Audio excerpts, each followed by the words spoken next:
जय महाराष्ट्र माझा, गरजा महाराष्ट्र माझा.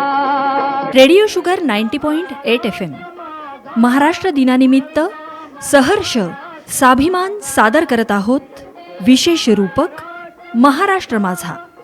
महाराष्ट्राचा 2200 वर्षांचा वैभवशाली संक्षिप्त इतिहास महाराष्ट्र माझा. लेखक डॉक्टर गोरख मंद्रुपकर. संकलन आणि निर्मिती धनश्री कुलकर्णी. वाचन सहभाग डॉक्टर गोरख मंद्रुपकर यांच्यासह धनश्री कुलकर्णी.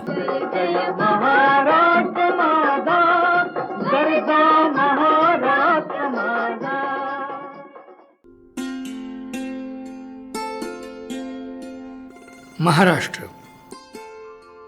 उत्तरेला नर्मदा, पूर्वेला वैनगंगा, दक्षिणेला पंचगंगा आणि पश्चिमेला अरबी समुद्र अशा थाटात सुमारे 3 लाखाहून अधिक चौरस किलोमीटर्समध्ये वसलेला महान प्रदेश.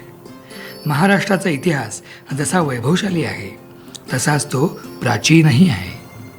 प्रभू श्रीरामचंद्र वनवासात दंडकारण्यात आले असे आपण वाचतो ते दंडकारण्य आपल्या महाराष्ट्राचाच भाग. वीर परशुरामाच्या पदस्पर्शाने पवित्र असलेली कोकण भूमी हाही महाराष्ट्राचाच भाग. हो, असे सांगतात की पूर्वी इथे द्रविड लोक राहत. नंतर नाग जमातीच्या लोकांनीही इथे वसाहती केल्या. त्यानंतर इथे मगध प्रांतातील रट्ट नावाचे आर्य लोक आले. ते स्वतःला राष्ट्रीक म्हणवून घेत. पुढे हे सर्व लोक आपसात मिसळून गेले आणि त्यांना नवीन नाव मिळाले मरहट्ट. आणि मरहट्टचे झाले मराठी, अर्थात आपण महाराष्ट्रीय. जे क्षत्रिय होते ते थोडेफार सैन्य बाळगू लागले. त्यांच्या पाठोपाठ पाटीलकी, देशमुख, देशपांडे यांची वतनं आली. युआन श्वांग हा चीनी प्रवासी महाराष्ट्राचं वर्णन करताना म्हणतो, महाराष्ट्रीय लोक स्वाभिमानी आणि बाणेदार आहेत. शूर आणि धाडसी आहेत. लढाईचे नियम ते बरोबर पाळतात. उपकार करणाऱ्याशी ते कृतज्ञतेने वागतात. युद्धात शरण आलेल्याला जीवदान देतात. संकटात सापडलेल्याला मदत करताना स्वतःच्या जीवाची देखील पर्वा करत नाहीत. शूर आम्ही सरदार, आम्हाला काय कुणाची भीती. देवदेशन धर्मापायी प्राण घेतल हाती. शूर आम्ही सरदार, आम्हाला काय कुणाची भीती.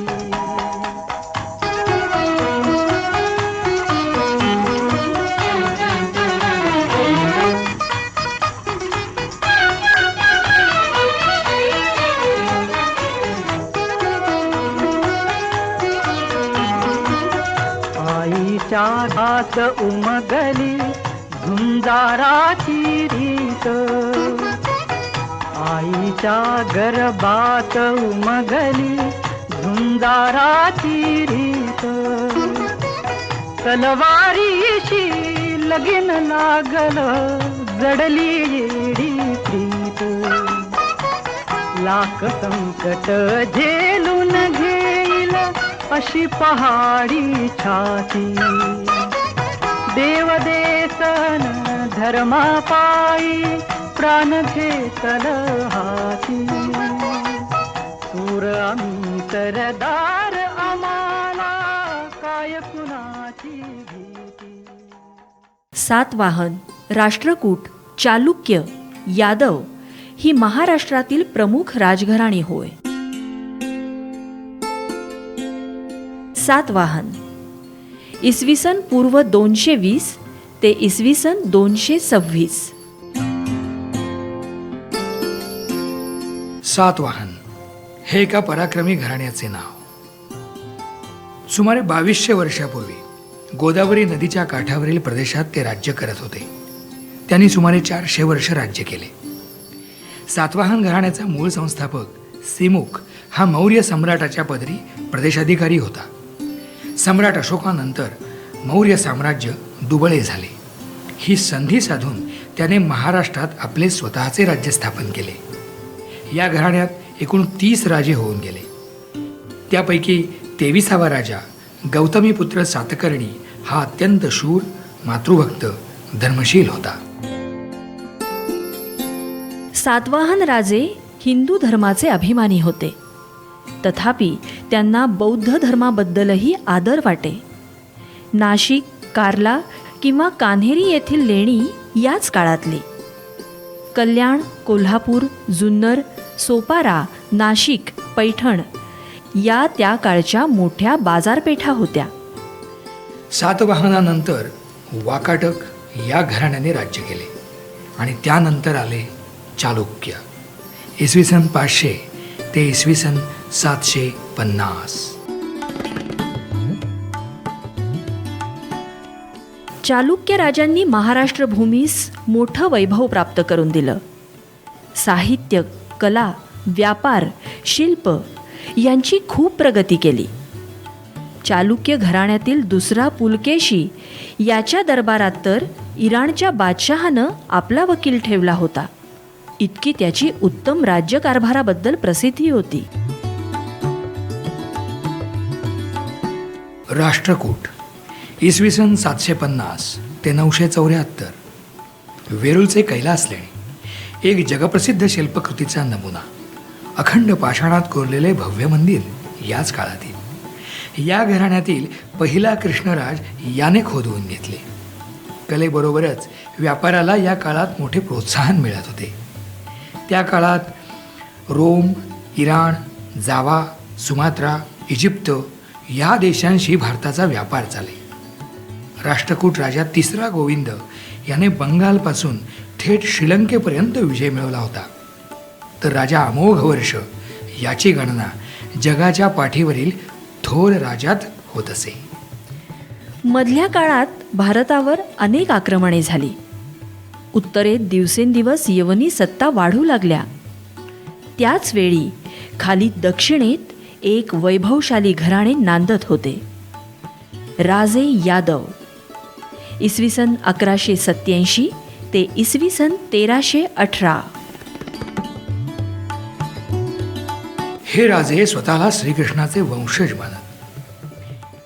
1187 मध्ये भिल्लम यादव या राजाने हे राज्य स्थापन केले. सिंहण नावाच्या दुसऱ्या राजाने हे राज्य दक्षिणेस कावेरी नदीपर्यंत वाढवले. राजा रामदेव राय हा या घराण्यातील शेवटचा वैभवशाली राजा ठरला. हे राजे फार धर्मनिष्ठ, विद्याप्रेमी होते. सुप्रसिद्ध ज्योतिषी आणि गणिती भास्कराचार्य आणि मराठी भाषेचे आद्य कवी मुकुंदराज हे यादवांच्या काळातले. या काळात मराठी भाषा समृद्ध झाली. लीलावती या भास्कराचार्यांच्या बीजगणितावरील ग्रंथाने भारताचे या शास्त्रावर निर्विवाद वर्चस्व प्रस्थापित झाले. हेमाद्री किंवा हेमाडपंत हा यादवांचा प्रधान होता. तो विद्वान होता.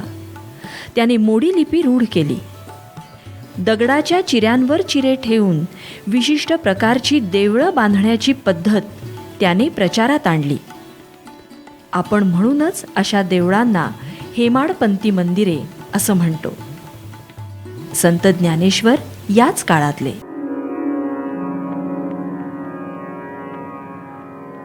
आता विश्वात्मके देवे येणे वाग्यज्ञे तोषावे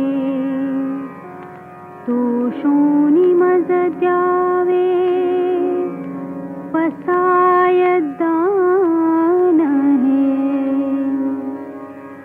जे खळांची व्यंकटी सांडो तया सत्कर्मी रती वाढो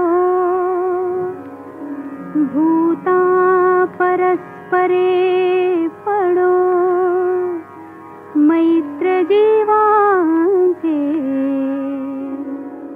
संत ज्ञानेश्वर मराठी साहित्याचे जनक. वयाच्या अवघ्या 19व्या वर्षी भावार्थ दीपिका ज्ञानेश्वरी सारखा जगन्मान्य महान ग्रंथ निर्माण केला. त्यामुळे प्रथमच धर्म तत्वज्ञानाचे विचार सर्वसामान्यांपर्यंत जाऊन पोहोचले. प्रबोधनाला खऱ्या अर्थाने सुरुवात झाली. म्हणून आजही म्हटले जाते, ज्ञानदेवे रचिला पाया. दुरितांचे तिमिर जाओ, जो जे वांछील तो ते लाहो, असे आर्जव करणारे आभाळा एवढे व्यापक मानव प्रेम ज्ञानेश्वरांनी प्रकट केले. दुरिताचे तिमिर जाओ, विश्वस्वधर्म सूर्ये पाहो, जो जे वांछील तो ते लाहो, प्राणी जात. संत ज्ञानेश्वर, चक्रधर यांनी समतेचा पाया घातला. त्यांचं हे थोर कार्य संत नामदेवांनी पुढे चालवलं. गावागावात कीर्तने करून नामदेवांनी लोकजागृती केली. संत एकनाथ महाराजांनी स्पृश्य अस्पृश्य या भेदभावांवर कोरडे ओढले. ते खऱ्या अर्थाने पहिले समाजसुधारक होते. त्यामधल्या काळानंतर महाराष्ट्रातील राजकीय स्थिती कमकुवत झाली. परकीय आक्रमकांनी महाराष्ट्रावर अनन्वित अत्याचार केले. परंतु क्रांतीची ज्योत मनामनात धगधगत होती. आणि 17व्या शतकाच्या आरंभी पुनश्च एक वार मराठी सत्तेचा उदय झाला. 17व्या शतकाच्या आरंभी अहमदनगरचा निजामशाह, विजापूरचा आदिलशाह, गोवळकोंड्याचा कुतुबशाह यांनी सर्व महाराष्ट्र देश व्यापला होता. मराठ्यांचे असे एकही समर्थ राज्य उरले नव्हते. वतने जाहिरी देऊन सुलतानांनी पराक्रमी मराठी सरदार पदरी ठेवले होते. यातूनच कोकणात दळवी, शिर्के, सुर्वे, सावंत हे मराठे सरदार प्रसिद्धी झाले. तर देशावर भोसले, निंबाळकर, खाडगे, घोरपडे, मोहिते, जेधे, बांदल, मोरे, जाधव ही सरदार घराणी उदयास आली. त्यावेळी महाराष्ट्रात वेरूळचं भोसले घराणं पुढे आलं. या घराण्यातील पहिले पराक्रमी पुरुष मालोजी राजे भोसले होय. त्यांचा थोरला मुलगा म्हणजे शहाजी राजे भोसले. त्यांनी प्रथम निजामशहाकडे आणि नंतर आदिलशहाकडे सरदारकी पत्करली. पुणे, सुपे, चाकण, इंदापूर या प्रदेशांची जहागिरी त्यांच्याकडे होती. नंतर त्यांच्या पत्नी जिजाबाई या पुण्याच्या जहागिरीची व्यवस्था पाहत. जय जय रघुवीर समर्थ. ज्ञानेश्वर, चक्रधर, नामदेवांनी समाज जागृतीचा पाया घातला. तेच कार्य समर्थ रामदास आणि संत तुकाराम या राष्ट्रीय संतांनी केले. समर्थ मना सज्जना भक्तिपंथेची जावे, तरी श्री हरी पाविजे तो स्वभावे. जनी निंद्यते सर्व सोडून द्यावे, जनी वंद्यते सर्व भावे करावे. समर्थ रामदासांनी लोकांना उदासीनता, दुबळेपणा टाकून बळाची उपासना करण्याचा उपदेश केला. भक्ती मार्गाबरोबर कर्मयोगाची शिकवण दिली. संघटनेचे महत्त्व त्यांनी लोकांना पटवले. मराठा तितुका मेळवावा, महाराष्ट्र धर्म वाढवावा हा स्फूर्तिदायक संदेश त्यांचाच. मानवी धन्य होतो.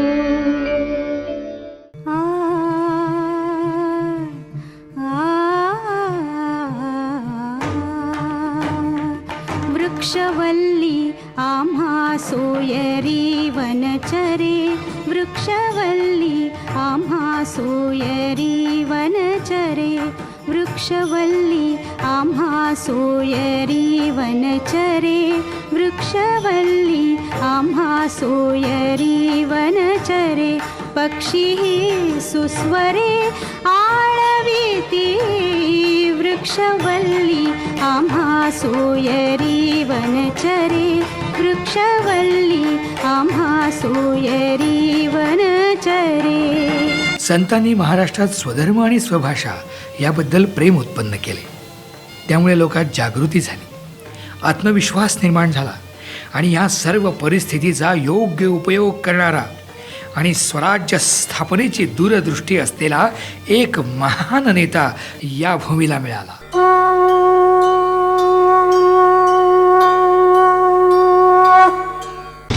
छत्रपती शिवाजी महाराज.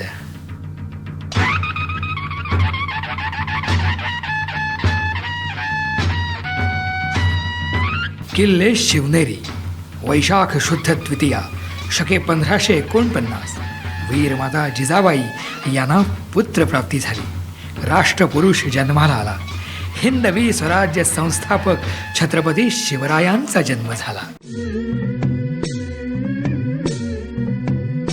झुलवा पाळणा पाळणा बाळ शिवाजीचा, झुलवा पाळणा पाळणा बाळ शिवाजीचा. चंद्र जसा हा इंद्र शोभतो पुत्र जिजाऊचा, चंद्र जसा हा इंद्र शोभतो पुत्र जिजाऊचा.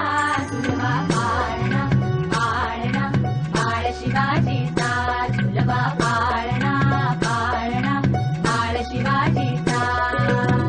माता जिजाबाई यांची गुरुदीक्षा मिळाल्याने शिवरायांचे बालपण खऱ्या अर्थाने संस्कृती, राजकारण, युद्धकला यांनी संपन्न होते. सुलतानाच्या जुलमी आणि अन्यायी कारभाराने लोक त्रासून गेले होते. रयतेला कुणी वाली नव्हता. आता ही परिस्थिती बदलली पाहिजे असं महाराजांना वाटू लागलं. पण असं करायचं तर स्वतःचे स्वतंत्र राज्य, स्वराज्य असायला हवे. मावळातील शूर, स्वाभिमानी आणि काटक लोकांचा त्यांनी विश्वास संपादन केला. इसवी सन 1645 रायरेश्वर.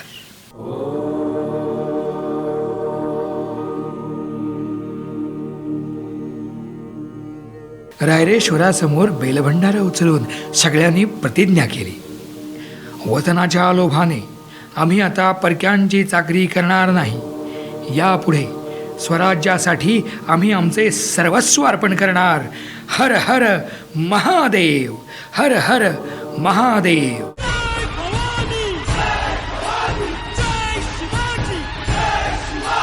बारा मावळात राहणारे मावळे मोठे काटक, चपळ आणि धाडसी होते. दादाजी नरसप्रभू, येसाजी कंक, तानाजी मालुसरे, बाजी पासलकर, कान्होजी जेधे, बाजीप्रभू देशपांडे असे एक ना हजारो जिवलक प्राणाची बाजी लावायला तयार होते. त्यानंतर अनेक ऐतिहासिक प्रसंग घडले. नियतीने यशाबरोबर काही प्रमाणात अपयश देखील पदरात घातलं. पण नियतीला देखील बदलायची ताकद असणारे हे वीर होते. स्वराज्य स्थापनेची प्रतिज्ञा साकार करण्यासाठी त्यांनी 30 वर्षे अविश्रांत परिश्रम केले. पातशाहीतील अन्याय, जुलूम, अत्याचार यापासून गोरगरीब जनतेची सुटका केली. स्वराज्यातील धर्मक्षेत्रे, देवस्थाने पुन्हा उभी राहिली. शतकानंतर महाराष्ट्राचे भाग्य उजळले. हिंदवी स्वराज्य स्थापन झाले. ज्येष्ठ शुद्ध त्रयोदशी शके 1596 6 जून 1674 महाराष्ट्राला राजा मिळाला. सप्त महानद्यांच्या पवित्र तीर्थांच्या साक्षीने महाराजांचा राज्याभिषेक झाला.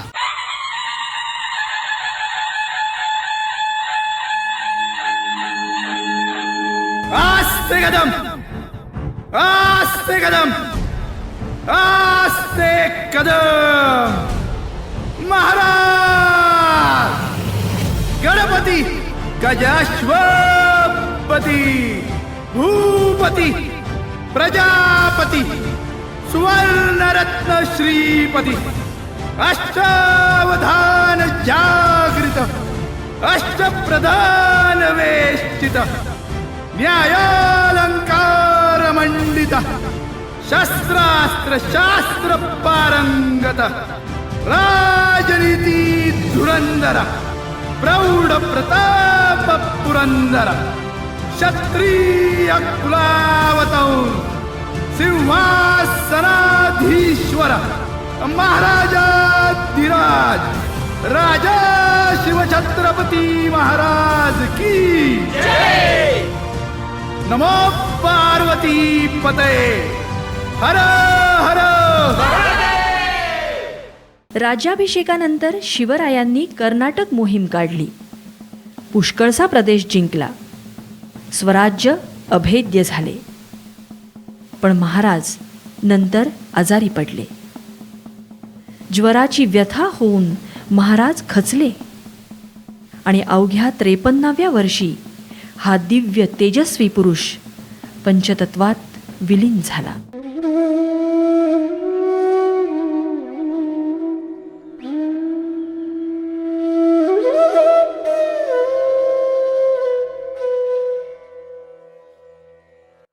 छत्रपती शिवरायांच्या नंतर छत्रपती संभाजी महाराजांनी स्वराज्य आणखी वाढवले. ते केवळ युद्धकलेतच नव्हे तर राजनीती संस्कृतमध्ये देखील पंडित होते. शिवाजी महाराजांच्या मृत्यूनंतर मराठ्यांचे राज्य जिंकावे या उद्देशाने औरंगजेब स्वतः मोठी फौज घेऊन महाराष्ट्रात उतरला.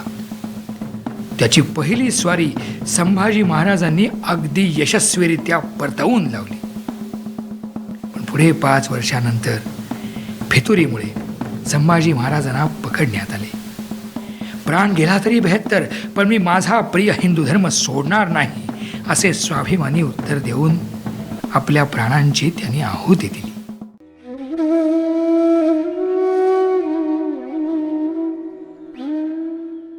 पुढे प्रथम छत्रपती राजाराम, त्यानंतर ताराराणी यांनी राज्याची धुरा सांभाळली.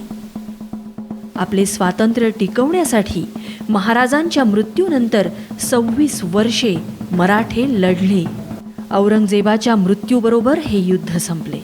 मराठ्यांचा विजय झाला. या काळात यश अपयश यांचा पाठशिवणीचा खेळ चालू होता. पण हे वीर कधीही डगमगले नाहीत.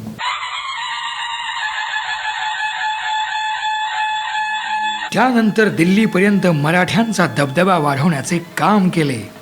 छत्रपती शाहू महाराजांच्याकडील बाळाजी विश्वनाथ भट याने अत्यंत धोरणी, मुत्सद्दी आणि कर्तबगार आपल्या गुणांच्या आधारे कारकून पदापासून पेशवे पदापर्यंत ते पोचले. त्यांच्या मृत्यूनंतर त्यांचा थोरला मुलगा बाजीराव यास पेशवेपद मिळाले. वय अवघे 20, पण प्रचंड आत्मविश्वास, शौर्य आणि रुबाब. लहान लहान शत्रूंशी लढण्यात काय अर्थ? मोठा शत्रू मुघल, तो नाहीसा केला की आपोआप बाकीचे शत्रू नाहीसे होतील. वृक्षाच्या मुळाशी घाव घातला की फांद्या आपोआपच खाली येतील, असे त्यांचे मत होते. छत्रपती शाहूंच्या आज्ञेने त्याने थेट दिल्लीपर्यंत धडक मारली. विरोधकांचा बंदोबस्त केला. निजामाला नमवले. वसईचा रणसंग्राम करून पोर्तुगीजांचे उच्चाटन केले. त्यांच्यानंतर महाराष्ट्राला आजपर्यंत विचार करायला लावणाऱ्या 2 घटना घडल्या. रघुनाथराव पेशव्यांनी अटकेपार झेंडा लावून मराठे विश्वविजयी पराक्रम करू शकतात हे दाखवून दिले. आणि पानिपत, नजीब खान आणि अब्दाली यांच्याशी युद्ध. प्रचंड पराक्रम करूनही यात मराठ्यांचा पूर्ण पराभव झाला.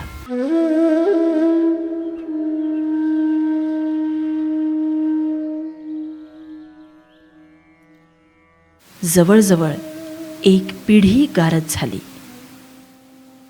एक बखरकार म्हणतो, 2 मोते गळाली, 27 मोहरा हरवल्या आणि रुपये खुर्दा किती गेला त्याची गणतीच नाही. 1,00,000-1.5 लाख मराठे मारले गेले. अशा बिकट परिस्थितीत माधवराव पेशव्यांनी सारे वैभव मराठेशाहीला पुन्हा प्राप्त करून दिले. पण त्यांच्या मृत्यूनंतर बरीच कटकारस्थाने झाली. पुढे नारायणरावांचा खून, बारभाई कारस्थान, नाना फडणवीस आणि महादजी शिंदे यांनी सावरलेली घडी आणि त्यानंतर दुसऱ्या बाजीरावाने इंग्रजांशी तह केला आणि 31 डिसेंबर 1802 रोजी खऱ्या अर्थाने मराठी सत्ता लयाला गेली आणि इंग्रजांनी हा प्रदेश काबीज केला.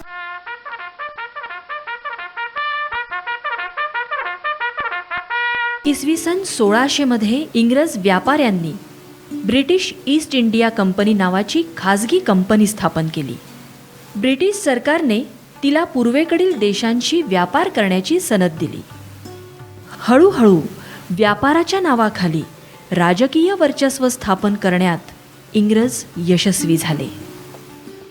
इसवी सन 1848 पर्यंत जवळजवळ सर्व हिंदुस्थान इंग्रजांनी आपल्या सत्तेखाली आणला होता. इंग्रजांच्या राजवटीचे भारतीय जीवनावर खोल परिणाम झाले. इथले उद्योगधंदे बुडाले. देशात बेकारी निर्माण होऊन दारिद्र्य वाढलं. हिंदुस्थानात इंग्रजी असंतोष वाढू लागला. अशातच धर्म भावना दुखावल्या गेल्या. हिंदी शिपायात हिंदू मुस्लिम मुद्द्यावरून भांडणे पेटवण्याचा प्रयत्न केला गेला. त्यामुळे हिंदू मुस्लिम शिपाई बिथरले. त्यांनी इंग्रजांविरुद्ध उठाव करण्याची गुप्त कारस्थाने सुरू केली. 31 मे ही उठावाची तारीख ठरली. 1857 राष्ट्रीय स्वातंत्र्य समर.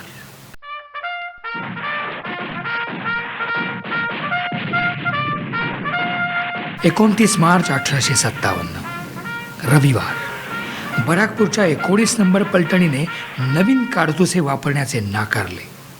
मंगल पांडे या शूर धर्मनिष्ठ सैनिकाने एका इंग्रज अधिकाऱ्यावर गोळी झाडली आणि 1857च्या बंडाची ठिणगी पडली. त्याला सर्वांसमक्ष फाशी देण्यात आली. ते पाहून इतर सैनिक आणखीनच बिथरले आणि उठावाने पेट घेतला. आणि या राष्ट्रीय उठावात ज्यांनी विशेष पराक्रम घेतला त्यात झाशीची राणी अग्रगण्य होती.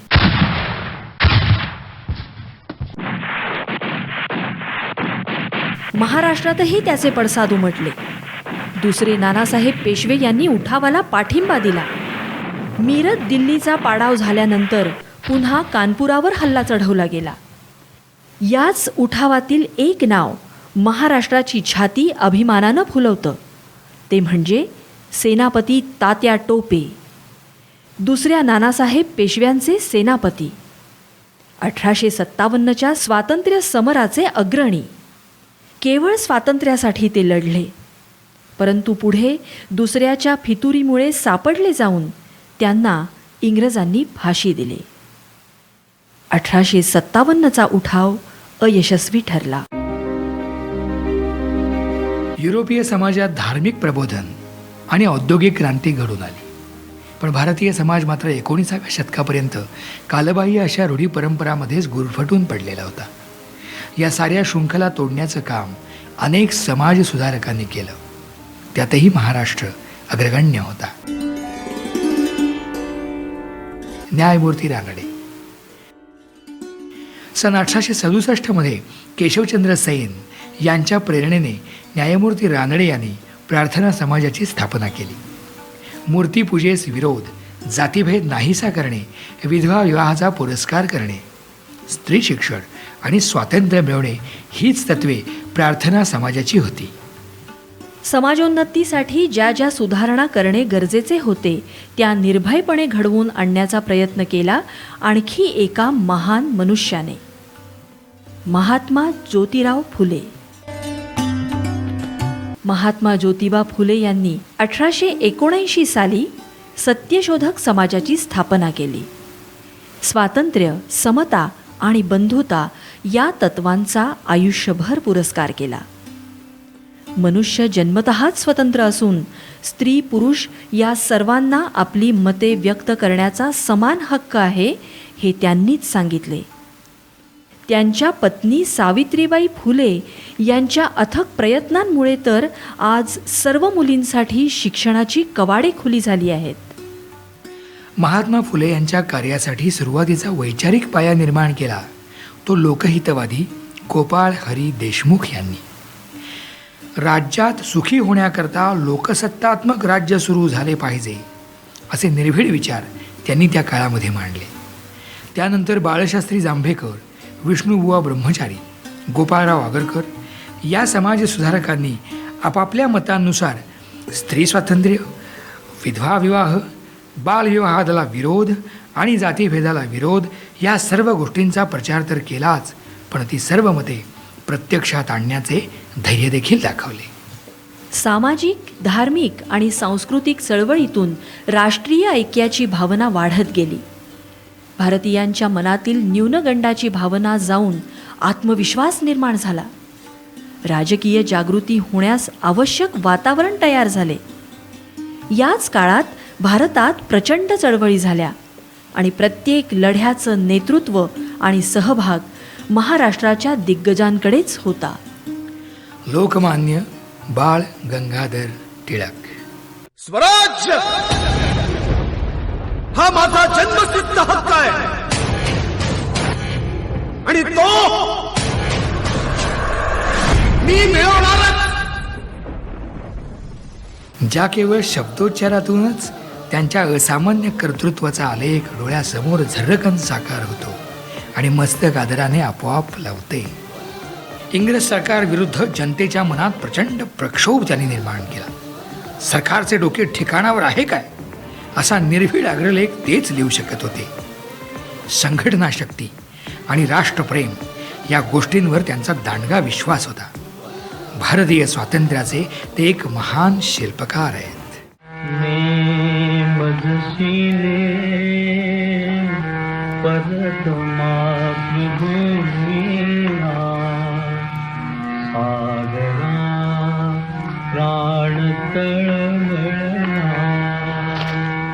स्वातंत्र्यवीर विनायक दामोदर सावरकर.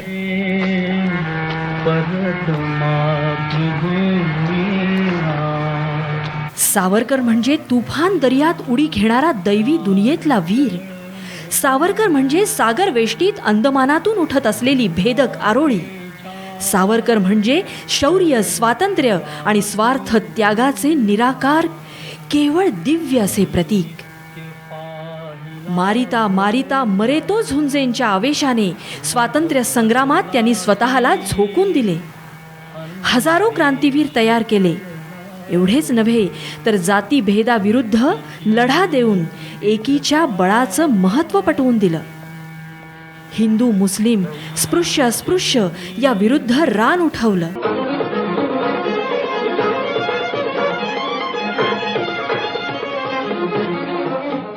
लोकमान्यांच्या निधनानंतर भारतीय स्वातंत्र्य समराला दिशा दिली महात्मा गांधीजींनी. सविनय कायदेभंगाच्या मार्गाने राष्ट्रव्यापी लढा देण्याचे त्यांनी ठरवले. मिठावरचा जाचक कर मोडण्यासाठी 6 एप्रिल 1930 रोजी दांडीच्या समुद्र किनाऱ्यावर अनेक सत्याग्रहींच्या साक्षीने गांधीजींनी मिठाचा कायदा मोडला.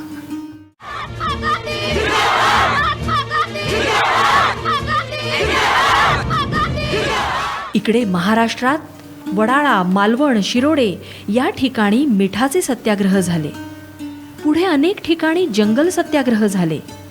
बिळाशी, कळवण, संगमनेर, चिरनेर या ठिकाणी जंगल का कायदा तोड दिया अशी गर्जना करीत कायदेभंग केला. सत्याग्रहींचं धैर्य खच्ची करण्यासाठी इंग्रजांनी दडपशाही आणि दहशतीचं हत्यार उपसलं.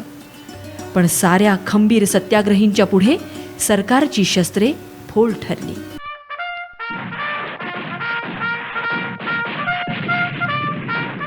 चार मे 1930 गांधीजींना अटक झाली. 6 मे 1930 सोलापूर, सार्वत्रिक हरताळ. महाराष्ट्र सुद्धा स्वातंत्र्य लढ्यामध्ये काही कमी नव्हता. गिरणी कामगारांचा संप झाला. शहरातल्या शेकडो दारूच्या दुकानांना आगी लावण्यात आल्या. सत्याग्रहींवर अनन्वित अत्याचार करण्यात आले. मार्शल लॉ पुकारण्यात आला. मल्लाप्पा धनशेट्टी, कुर्बान हुसेन, जगन्नाथ शिंदे, श्रीकृष्ण सारडा अनेक महाराष्ट्रीयांच्यावर खटले भरले जाऊन फाशीची शिक्षा देण्यात आली. बाबू गेनूने मुंबई येथे परदेशी मालाच्या मोटारीपुढे सत्याग्रह करून आत्मबलिदान केले. उभा महाराष्ट्र पेटला. चळवळ आणखीनच तीव्र झाली. भारत माता की जय. वंदे मातरम. वंदे मातरम. पुणे करार 1932. इंग्लंडचे पंतप्रधान रॅमसे मॅकडोनल्ड यांनी सरकारतर्फे जातीय निवाडा प्रसिद्ध करून अस्पृश्यांना विभक्त मतदारसंघ देण्याचे ठरवले. राष्ट्रीय ऐक्यच धोक्यात येणार असल्यानं गांधीजींनी तुरुंगातच उपोषण सुरू केलं. अखेर गांधीजी आणि डॉक्टर बाबासाहेब आंबेडकर यांच्यात ऐक्य होऊन पुणे करार झाला. त्यानुसार वेगळे मतदारसंघ न ठेवता कायदेमंडळात काही जागा राखून ठेवण्याचे ठरले. गांधीजींच्या नेतृत्वाखाली असहकार सत्याग्रह या अहिंसक मार्गाने भारताचा स्वातंत्र्य लढा अधिक तीव्र होत गेला. त्याचबरोबर क्रांतिकारकांचे कार्य देखील देशामध्ये अखंड चालू होते. इन्कलाब जिंदाबाद. देशाच्या स्वातंत्र्यासाठी सशस्त्र क्रांतीशिवाय तरणोपाय नाही अशी त्यांची धारणा होती. अद्यतम क्रांतीवीर वासुदेव बळवंत फडके, चाफेकर बंधू, स्वातंत्र्यवीर सावरकर यांनी क्रांतीचे पाऊल कधीच उचलले होते. त्याने प्रेरित होऊन हजारो लाखोनी क्रांती यज्ञास स्वप्राणाचे बलिदान केले. हे आंदोलन दडपण्यासाठी ब्रिटिशांनी कडक कायदे जारी केले, पण व्यर्थ. 1931 पासून नव्या जोमाने सशस्त्र क्रांतीचे वारे देशामध्ये वाहू लागले. करता जय जयकार क्रांतीचा, करता जय जयकार, करता जय जयकार क्रांतीचा, करता जय जयकार. महाराष्ट्रात अहमदनगर, मुंबई इथल्या पोलीस ठाण्यांवर बॉम्ब हल्ले करण्यात आले. पुणे, कोल्हापूर, सांगली इत्यादी ठिकाणच्या शाळकरी मुलांनी देखील या कार्यात हिरिरीने भाग घेतला. पुण्याच्या फर्ग्युसन कॉलेजमधील वासुदेव बळवंत गोगटे यांनी हॉटसन या हंगामी गव्हर्नरवर गोळी झाडली. देशभक्ती, स्वातंत्र्य, शोषणविरहित समाजरचना या क्रांतिकारी लढ्याच्या प्रेरणा होत्या. देशाच्या स्वातंत्र्यासाठी स्वतःच्या प्राणाची पर्वा न करता क्रांतीवेदीवर प्राणांची आहुती दिली. 8 ऑगस्ट 1942 महाराष्ट्र, मुंबई. गांधीजींनी ब्रिटिशांना चले जाव असे निक्षून सांगितले आणि सर्व शक्तीनिशी संघर्ष करा असे आवाहन जनतेला केले. जनतेला अखेरचा संदेश दिला, करेंगे या मरेंगे. माणुसकीच्या शत्रू संगे युद्ध आमुचे सुरू, जिंकू किंवा मरू, जिंकू किंवा मरू, जिंकू किंवा मरू. माणुसकीच्या शत्रू संगे युद्ध आमुचे सुरू, जिंकू किंवा मरू, जिंकू किंवा मरू. भूमिगत असलेले नेते पुढे सरसावले. त्यात अच्युतराव पटवर्धन, जयप्रकाश नारायण, डॉक्टर लोहिया, साने गुरुजी, अरुणा असफ अल्ली, क्रांतिसिंग नाना पाटील हे प्रमुख होते. त्यांनी भूमिगत चळवळ तीव्र केली. मुंबई, कराची, मद्रास येथे नाविक दलात उठाव झाले. ज्या साम्राज्यावर सूर्य कधीही मावळत नव्हता असं म्हणायचे ते इंग्लंडचे बलाढ्य साम्राज्य भारतातून अस्तास निघाले. 15 ऑगस्ट 1947 भारत स्वतंत्र झाला.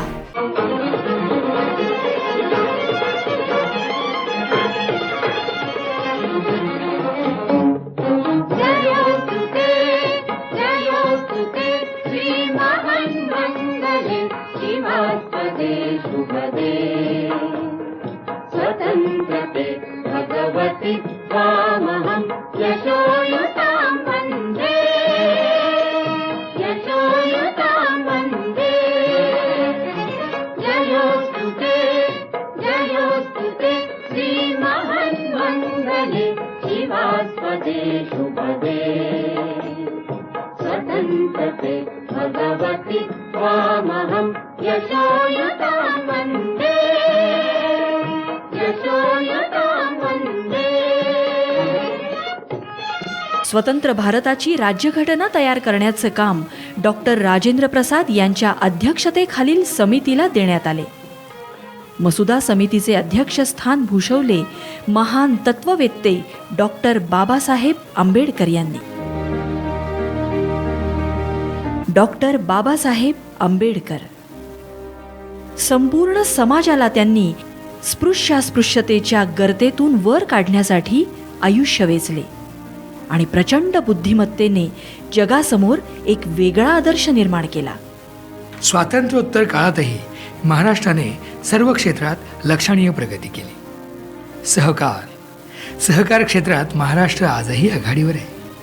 1961 पंडित नेहरू म्हणाले होते, देशातील सहकारी चळवळीत महाराष्ट्र राज्य आघाडीवर आहे. माझी इच्छा आहे की या चळवळीचे इतर राज्यांनी सुद्धा अनुकरण करावे.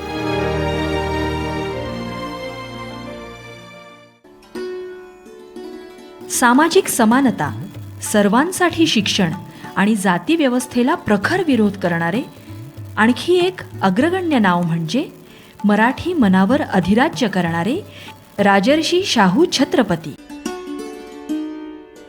महाराष्ट्राने साखर उद्योगातून दाखवून दिले की सहकार म्हणजे भावना आणि बुद्धी, प्रेरणा आणि धारणा यांचा सुखद समन्वय.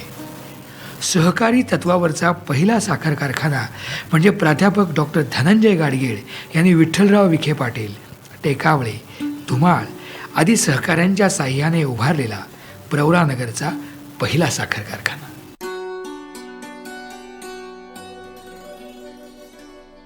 साहित्य.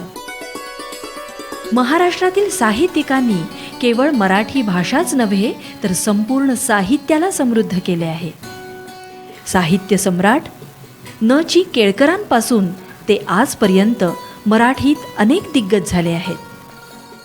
पु. ल. देशपांडे. केवळ पु. ल. या 2 अक्षरांद्वारे मनाला आनंद देणारे महान साहित्यिक. दुर्दैवानं आज ते आपल्यात नाहीत, पण अनंत काळापर्यंत ते आपल्याला हसवत राहतील. जीवनातील भावनभाव शब्दात टिपणारा आणि एक मराठी महामानव म्हणजे वि. वा. शिरवाडकर, कुसुमाग्रज. मग तू नटसम्राट असो की समिधा, तात्यासाहेबांनी मराठी संपन्न केली. बालकवी. आपल्या पंखांवर आकाशाचा सांगावा घेऊन काव्यविश्वात उतरलेला राजस राजहंस. इंद्रधनुष्याच्या शलाका आपल्या चोचीत वाहणारा. आकाशातील तारकांनी आणि जमिनीवरील सुमनांनी ज्याला आपलं म्हटलं होतं असा म्हणाल हृदयाचा कवी. बालकवी. वरती खाली मोद भरे, वायू संगे मोद फिरे. वरती खाली मोद भरे, वायू संगे मोद फिरे. नभात भरला, दिशात फिरला, जगात उरला मोद विहरतो. चोहीकडे इकडे तिकडे, चोहीकडे आनंदी आनंद गडे. आनंदी आनंद गडे, इकडे तिकडे चोहीकडे. या दुनियेमध्ये थांबायाला वेळ कोणाला, या दुनियेमध्ये थांबायाला वेळ कोणाला. हे जीवन म्हणजे क्रिकेट, राजा हुकला तो संपला. हे जीवन म्हणजे क्रिकेट, राजा हुकला तो संपला. क्रिकेट म्हटलं की डोळ्यासमोर येतात महाराष्ट्राचे 2 तारे, लिटिल मास्टर सुनील गावस्कर आणि वंडर बॉय सचिन तेंडुलकर.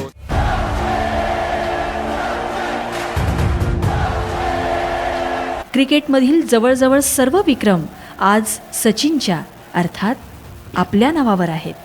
भारताचा सर्वोच्च नागरी सन्मान भारतरत्न मिळवून सचिन तेंडुलकर याने तर महाराष्ट्राच्या शिरपेचामध्ये एक मानाचा तुराच खोवलेला आहे. नींद कैसे आए रातों में, अभी आधी खेली तूने बाजी. अभी चोट दिल की ताजी ताजी, अभी दिल को है करना राजी. तेरे हौसलों ने पानी है मंजिल.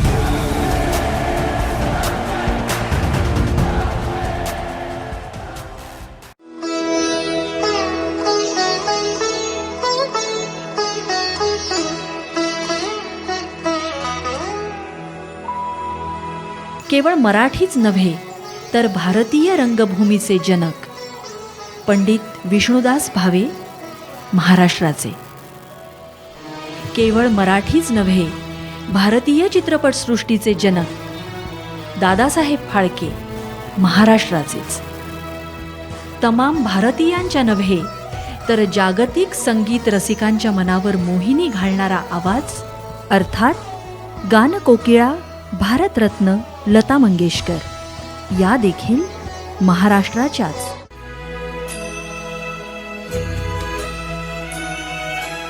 बहु असूत सुंदर संपन्न की महा प्रिय अमुचा एक महाराष्ट्र देश हा, प्रिय अमुचा एक महाराष्ट्र देश हा. आज महाराष्ट्र दिनाच्या निमित्ताने इसवी सन पूर्व 250 ते 2000 पर्यंतचा हा सगळा इतिहास आपल्या सगळ्यांसमोर ठेवताना मनाला खूप आनंद होतोय.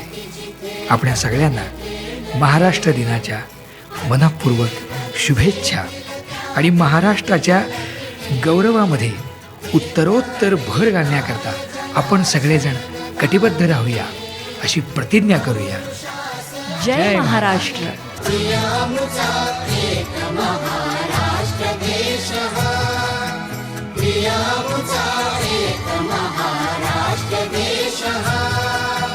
महाराष्ट्राचा 2200 वर्षांचा वैभवशाली संक्षिप्त इतिहास महाराष्ट्र माझा.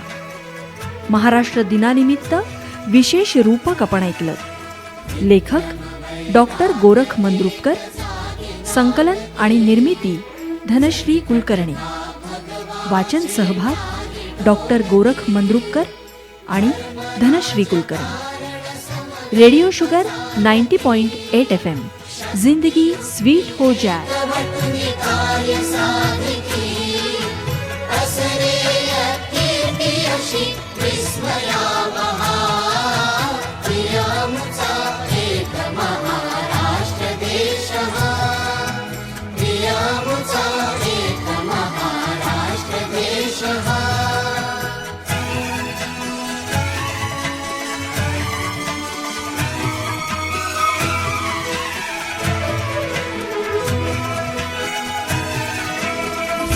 मराठ्यांचे हे श्रवणीमुखी असो, स्फूर्ती गिरती धृती देत अंतरीत असो.